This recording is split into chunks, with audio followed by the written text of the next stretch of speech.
Hi folks, and welcome to the channel. What you're about to witness is a couple of overconfident homeowners just doing their best. If you do a project like this, don't just blindly do what we did. Do your own research, do it right, and follow all building codes. I'll link a few resources that we learned from in the description below. With that out of the way, enjoy.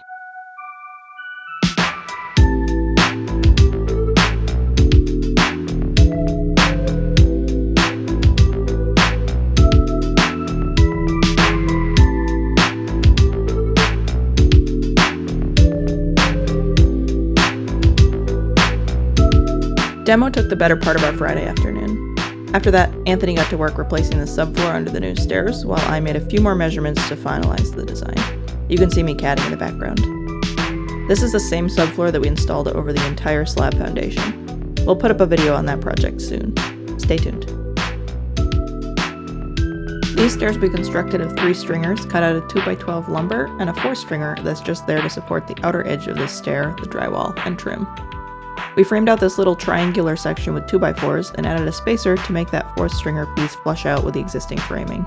The outer stringers are spaced out from the framing by about 3/4 of an inch so that we could slide the drywall in there when it comes time, rather than cutting it around each step.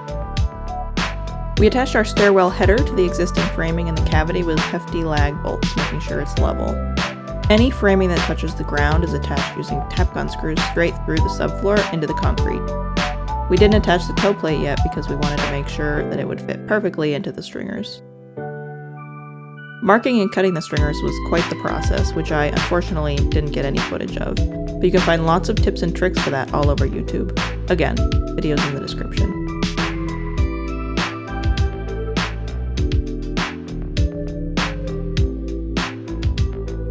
Now we finally attached the stringers with more lag bolts to either side of the cavity. We checked level of each step before and after we drove the lag bolts home. A few of the steps needed to be adjusted by just taking some material off.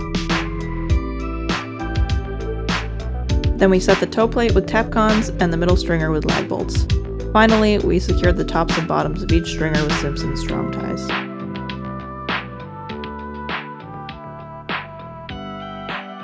Here we cut out the first riser and runner for dry fit.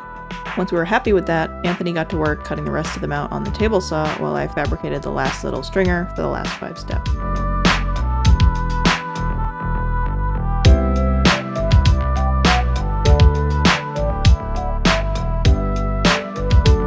The final step was to attach the risers and runners one by one using subfloor adhesive and structural screws, starting at the top and working our way down.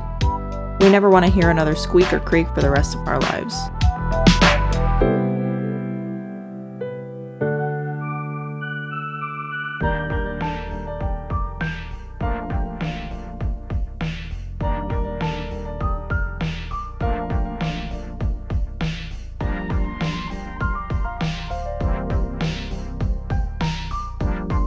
And there you have it, a full stair demo and rebuild in a single weekend, just in time for our drywallers to come in the next day and make a huge mess.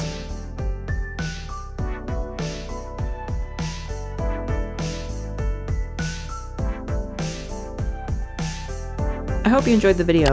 Like and subscribe, yada yada. I'll see you in the next one.